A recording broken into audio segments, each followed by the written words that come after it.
Председателка на ДЛУМ сум веќе речиси 4 години, со огромна подршка од колегите кои што се членови на Друштвото на ликовни уметници на Македонија. Моето искуство во ова значајно македонско ликовно друштво е пред се административна работа од една страна, организацијска, во однос на организирање на годишната програма на ДЛУМ, но тоа што ми е најмногу важно е големата чест која што ја добив да бидам на најрепрезентативното и најпрестижното ликовно здружение кој што до година ќе слави 80 години постоење. Тоа значи дека Фелата ме почитува и самиот конкурс бара критериуми високи за да може некој да застане и да го води тоа друштво.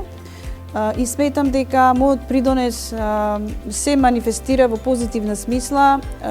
Тоа што е главна мисија е да некои работи се променат во уште подобра смисла на зборот. И секако тоа е поврзано и со мојата професорска работа, која што значи вадење на кадри од областа на дизајнот и уметност. Редовен професор сум 20 на години на Факултетот за арт и дизајн при Европскиот универзитет. Мојата задача е да ги едуцирам новите кадри, да ги научам на професионалност, трпеливост.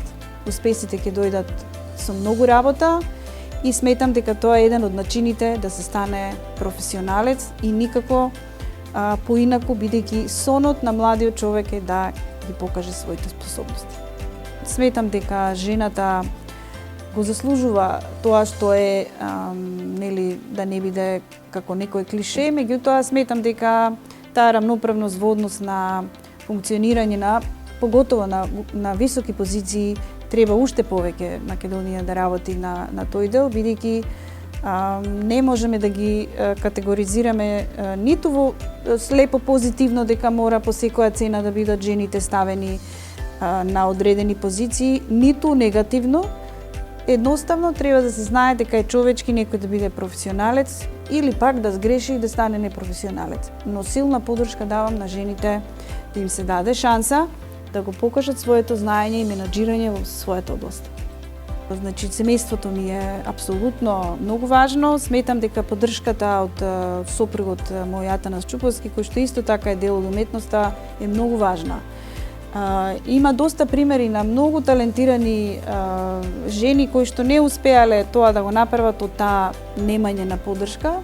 Мислам дека желбата да се постигне не треба да биде по секоја цена, туку треба да биде избалансирана и јас се имав таа среќа да можам и професионално да се развивам и приватно да имам совршен брак и да имам златно дете кое што расте во силен пубертет и се надевам дека и тој еден ден ќе биде дел од уметност.